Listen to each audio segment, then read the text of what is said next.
मैं आपको भेज दे रहा हूँ, आप देख लीजिए सर। अच्छा, एक चीज और बताइए, सर। क्या हम स्वयं जो है चंद्रगुप्त और महाचंद्रगुप्त बनने की ललक, इच्छा और शक्ति हमारे अंदर क्यों नहीं होना चाहिए, जब हमारा पैसा खर्च नहीं हो रहा है और हमें एक महापरिवर्तित भारत मिल सकता है, जिसमें भारत सरकार को 5 मौलिक अधिकार और 21 फंडामेंटल और 21 जो है ना महालक्ष्य और 5 मौलिक अधिकारों के लिए कोई वित्तीय भार नहीं आएगा। जी सर। तो हम लोग जो है स्वयं संकल्प क्यों नहीं ले पा रहे? हम में से कुछ लोग, जैसे अज्यूम करिए इवन आप हैं, जी तो मैं ये नहीं कह रहा हूं कि आप पत्र में छापिए, क्योंकि पत्र में आप क्या छापेंगे ये आपका मालिक डिसाइड करेगा। जी जी। और यदि उसको लगेगा कि उसके हित जो है बाधक बन रहे हैं, तो वो शायद आपको वैसी चीज छापने भी ना दे। अब वो सर, ये तो इस इंडस्ट्री की वो सबसे मतलब दुखांत बात है।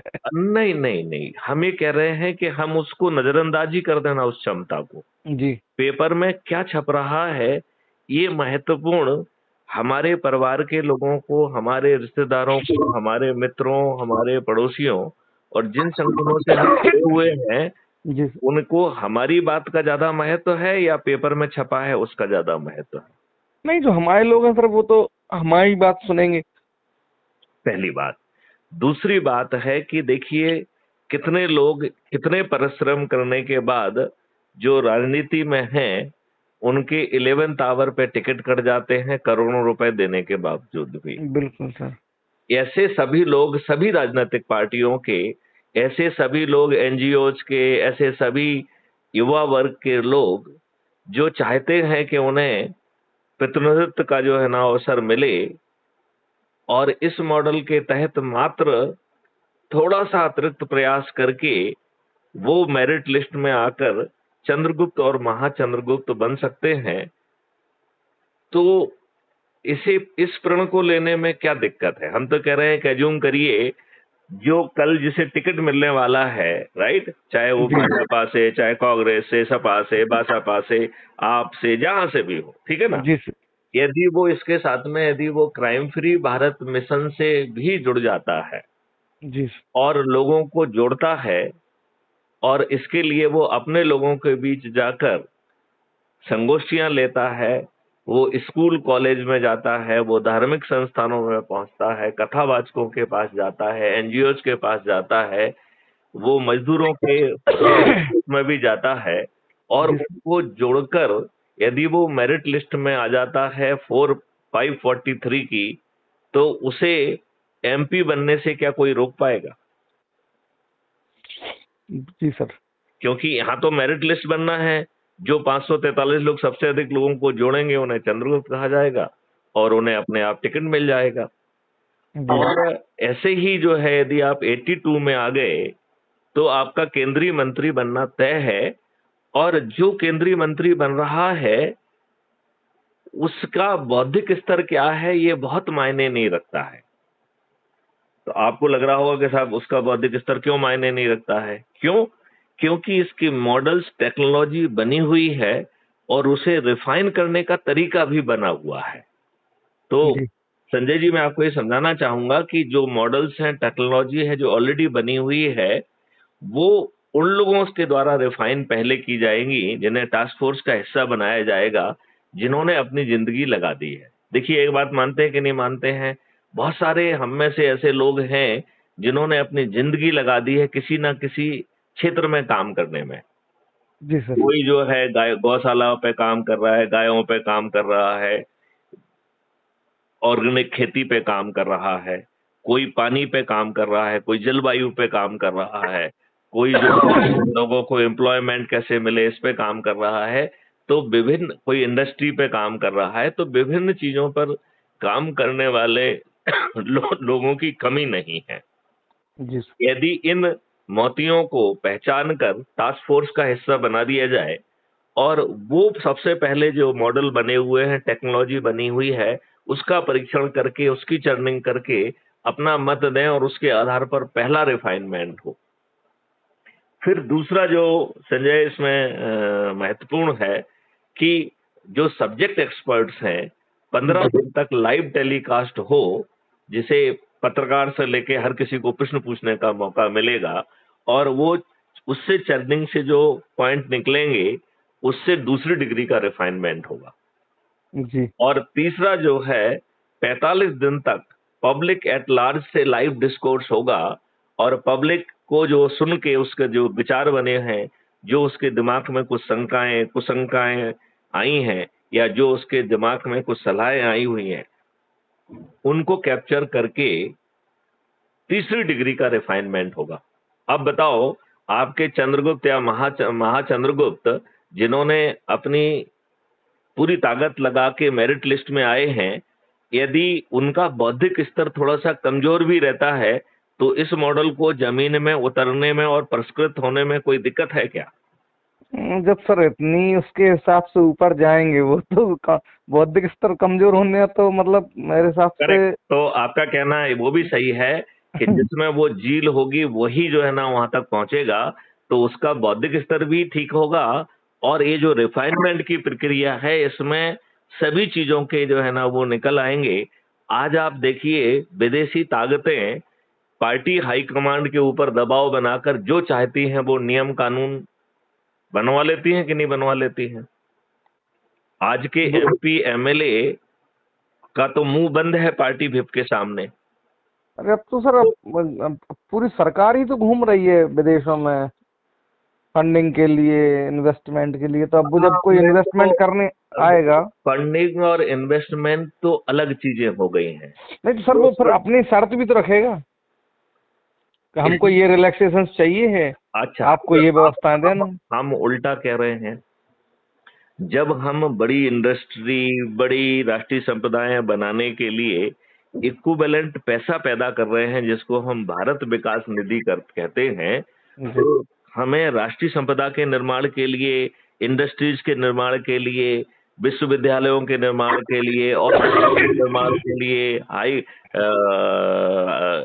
शिपिंग पोर्ट्स, हवाई अड्डे आदि बनाने के लिए, रोड बनाने के लिए पैसों की जरूरत होगी, या जो ये राष्ट्रीय संपदा निर्मित होगी उतना भारत विकास निधि निर्मित हो जाएगी एडवांस में, और फिर जिसका जो कंट्रीब्यूशन होगा उसमें वो पैसा बटेगा। तो बताइए, आज जो हमारा रुपए है उससे ये भारत विकास निधि एक बेहतर मापदंड होगी कि नहीं होगी? आज आप रुपए के आधार पर छाप रहे हो कि आपको जितना पैसा मिला और जितना पैसा आपको खर्च करना है उसमें जो गैप है उसके उसके करेंसी छापी जाती है। यही होता है कि नहीं होता है? अब इस करेंसी को छापने में उसके लिए मानक जो है गोल्ड रखा जाता था। अब गोल्ड तो रखा नहीं जाता है, तो आपके रुपए का मानक क्या रह गया? कोई नहीं है। जबकि भारत विकास निधि निर्मित हो रही है, उसका मानक क्या है? राष्ट्रीय संपदा अपने आप में है।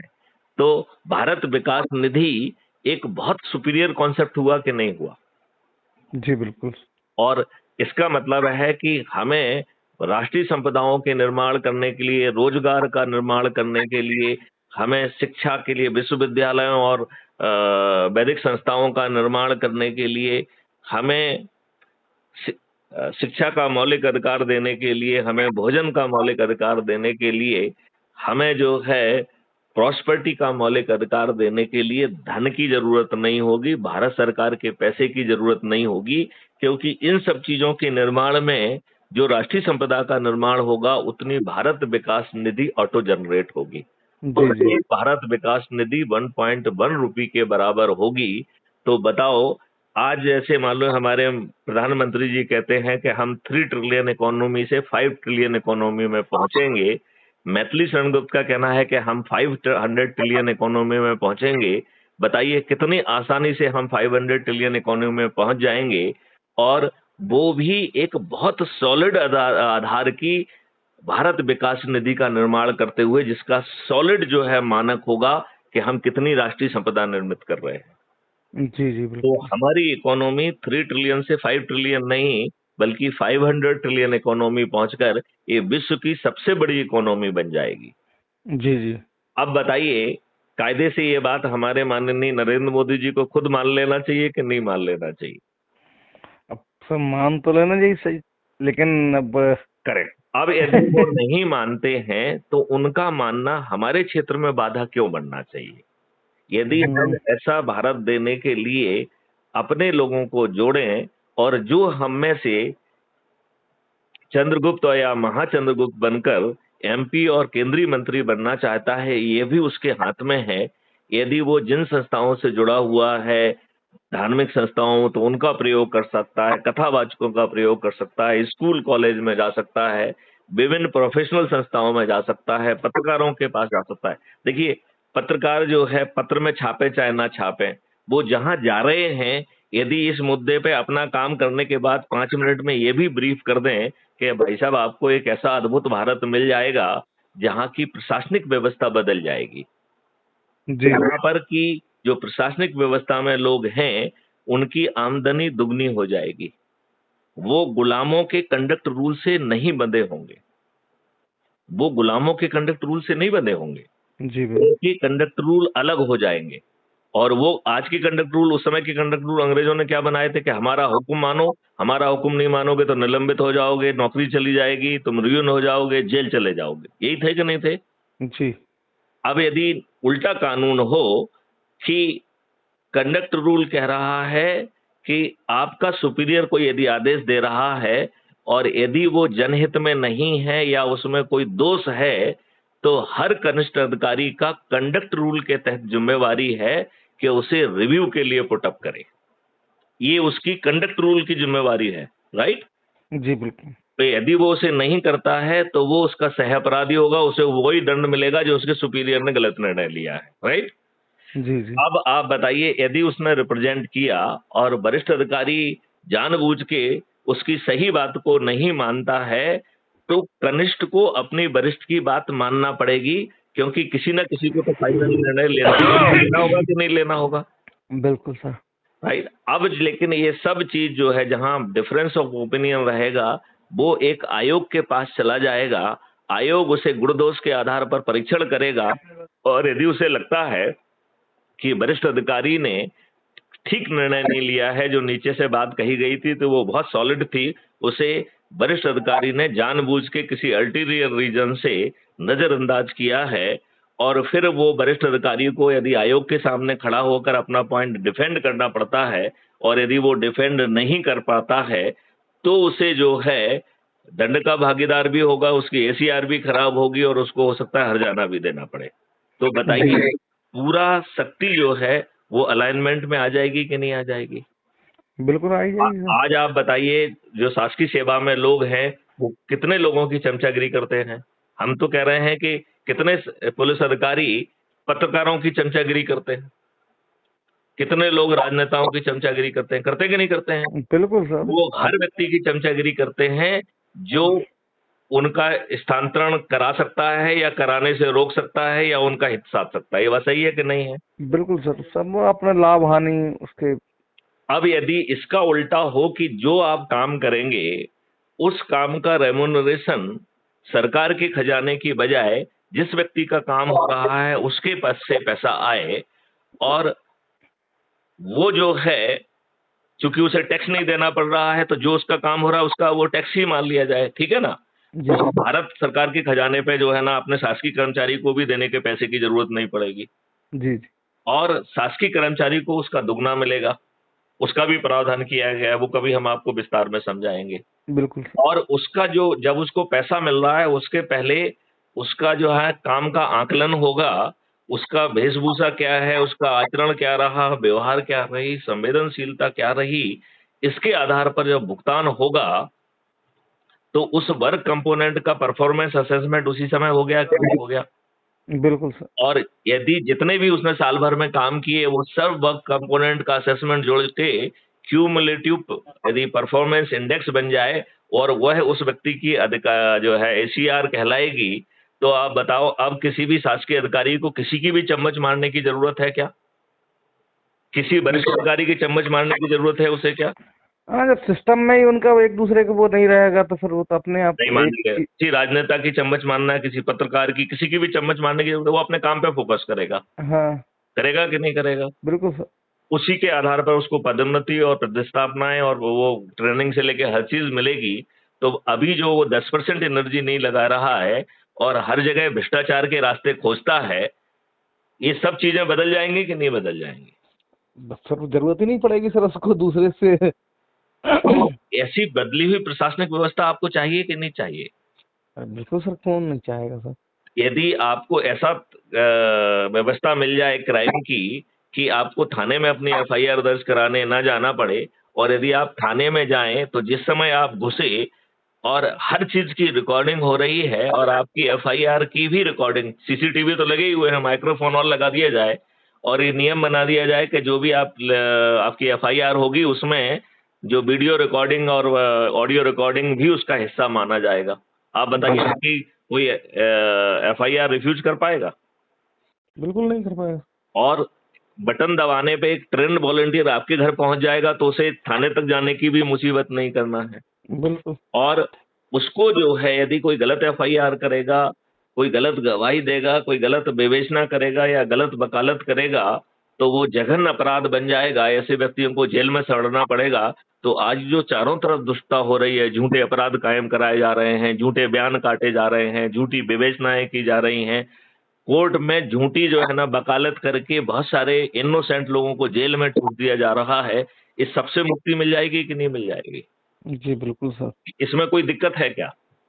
नहीं, आप हमारे दृष्टि से तो नहीं है, लेकिन अब आप ये बताइए, यदि जो है हर जगह टेक्नोलॉजी से चीजें जो है ना एविडेंस कैप्चर होंगे, आरएफआईडी सेंसर, इतनी सारी चीजें लग जाएंगी और भारत सरकार को अपने खजाने से किसी कंपनी को पैसा नहीं देना है, उन कंपनियों को ये रहेगा कि जितनी आप जो है ना एविडेंस कैप्चर करके भेजेंगे, आपको उसके बदले में हैप्टी मनी मिलेगी।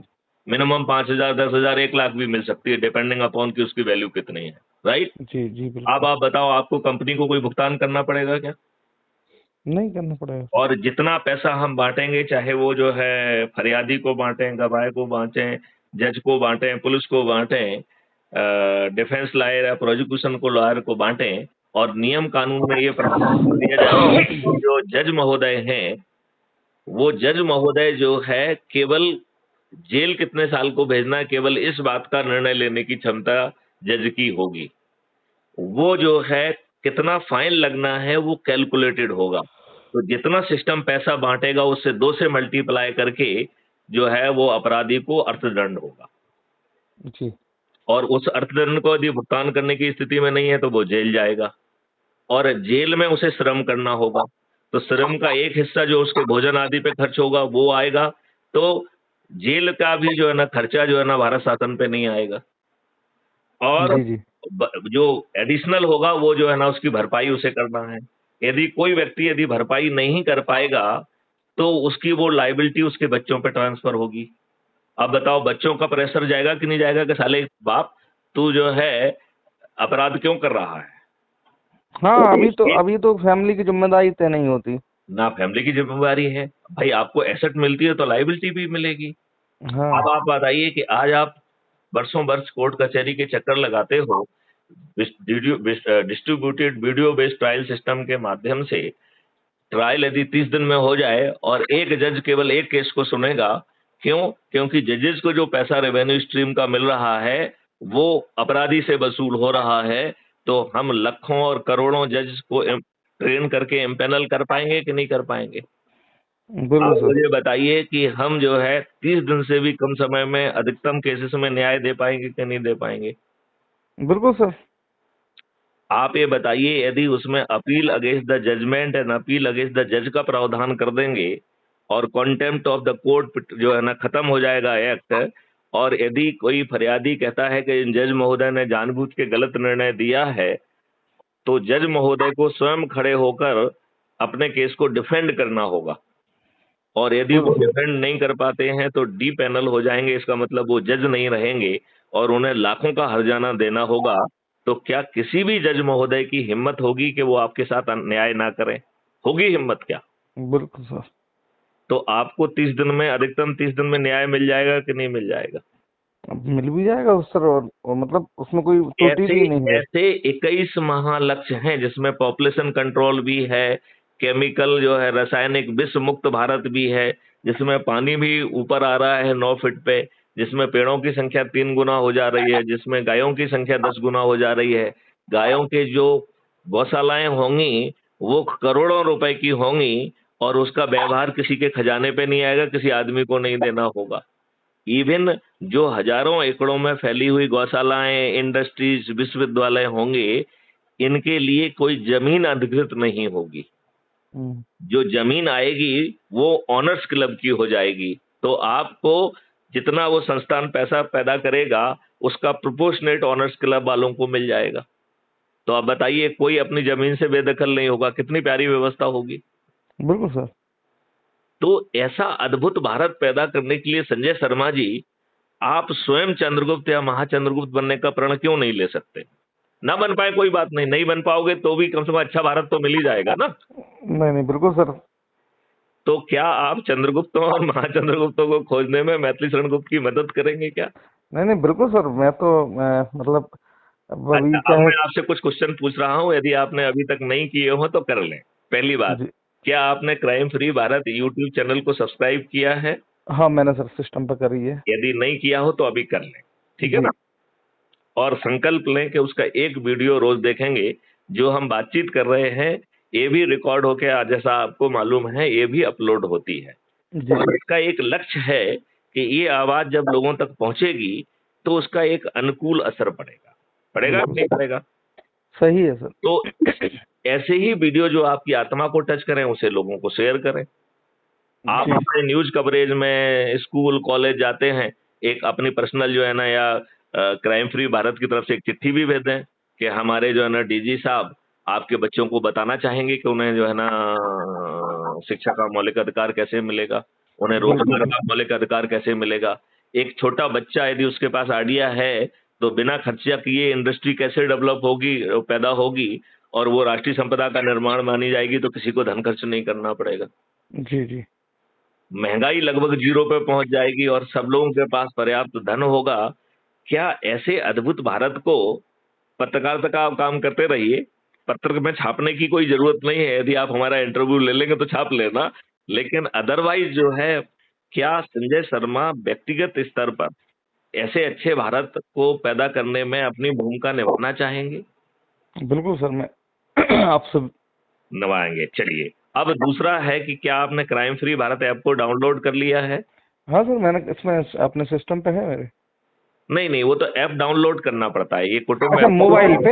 हाँ, ये जी कहाँ जी पे लिंक मिलेगी? ये तो हमारा कोई भी मैसेज आपके पास पहुंचता जी हो जी, बिल्कुल बिल्कुल। तो उसमें वो लिंक दी गई है क्राइम फ्री भारत ऐप को डाउनलोड करने हाँ जी जी सर। नहीं, की। ये यदि एक वो आपका था ना यूट्यूब पे, हाँ, हर तो ये मेरे सिस्टम पे है सब्सक्राइब। यूट्यूब के हर वीडियो में आप डिस्क्रिप्शन बॉक्स पर जाकर, आपको डिस्क्रिप्शन बॉक्स खोलना नहीं आता हो तो वो भी एक बार मैं समझा देता हूँ। है ना सर मेरे पास। है तो डिस्क्रिप्शन बॉक्स तक कैसे पहुंचते हैं? पहले हेडिंग पे जो मोर लिखा है उसको क्लिक करिए, तो जी आपका पार्सल जो है वो डिस्क्रिप्शन बॉक्स खुल जाएगा। और डिस्क्रिप्शन बॉक्स में भी मोर लिखा रहता है, उसको क्लिक कर देंगे तो डिस्क्रिप्शन बॉक्स पूरा खुल जाएगा। हाँ तो सर। आप संदेश को भी पढ़ पाएंगे। और नीले रंग की एक लिंक दी गई है, उसको क्लिक करेंगे जिसमें लिखा हुआ भी है कि crime free Bharat mission app को डाउनलोड करें। संजय जी शर्मा जी, मैं आपसे अनुरोध करता हूं, यदि अभी तक आपने डाउनलोड नहीं की है तो हाँ, मैं मोबाइल पे कर ले रहा हूँ सर। अभी मोबाइल पे आप डाउनलोड कर लें, जी ठीक जी, है ना? ऐप 1 2 दो दो हैं, 2 लिंक है इसमें। हाँ, नहीं नहीं, 1 2 तो वो है सत्यनारायण की कथा। और नीचे जाइए तो उसमें नीले रंग की लिंक दिखेगी, हाँ, ये सब्सक्राइब के साथ है ना। Download crime free Bharat mission app लिखा हुआ है, जी जी, उसको क्लिक करिए आप। ठीक ठीक सर। उसको क्लिक करके यदि आपके 2 3 4 जितने मोबाइल्स हैं सब पे डाउनलोड कर लीजिए। नहीं नहीं सर, मैं एक ही मोबाइल रखता है। आई मीन आजकल लोग एक से ज्यादा रखते हैं इसलिए मैंने कहा। हाँ सर। इसके बाद आपको जो है इसे अपने लोगों पे शेयर करना है। तो बिल्कुल इसमें सर। जो है ना, व्हाट्सएप पे सभी ग्रुप में शेयर कर सकते हो, फेसबुक, इंस्टाग्राम, ट्विटर वगैरह में भी डायरेक्टली इससे शेयर कर सकते हो। और बिल्कुल यदि सर। उसके नीचे अपनी तरफ से 2 3 लाइन लिख के अपना नाम और मोबाइल नंबर लिख देंगे तो उसका इम्पैक्ट ज्यादा आएगा। नहीं नहीं, बिल्कुल मैं कर देता और हूँ सर। चौथे अध्याय के तहत आपको जो है ना उन पे फोन लगाना है और उनसे पूछना है कि भैया, अच्छा भारत चाहते हो तो संकल्प ले लो। यदि आप और ज्यादा चाहते हो तो मेहनत करो, चंद्रगुप्त बन जाओ तो एमपी बन जाओगे। और यदि ज्यादा आगे बढ़ना चाहते हो तो महाचंद्रगुप्त बनो। ये सब काम आपके हाथ में है। जितने लोगों को जोड़ोगे उसके आधार पर आपको ये सब चीजें अपने आप मिलेंगी।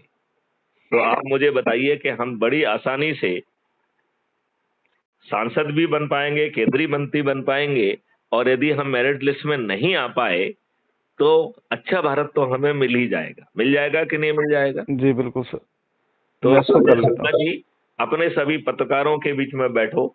यदि आप हमें आमंत्रित करेंगे तो मैं आपकी जगह पे आके आपके भाइयों को समझाऊंगा। और चूंकि आप सब लोग जाते हो तो अपने काम से जहां भी जा रहे हो, अपना काम खत्म करने के बाद 10 मिनट यदि हमारा एक वीडियो साथ में बैठ के सुनोगे, और यदि वो जो है ना ये 4 सरल उपाय कर देंगे तो हम 9 दिन में 100 करोड़ हो जाएंगे। 10वें दिन ये हमारे वोट से चुने हुए राजनेता हमारी बात सुनने के लिए विवश होंगे, अन्यथा यह पराजित हो जाएंगे और हमारे चंद्रगुप्त और महाचंद्रगुप्त महापरिवर्तित भारत ले आएंगे।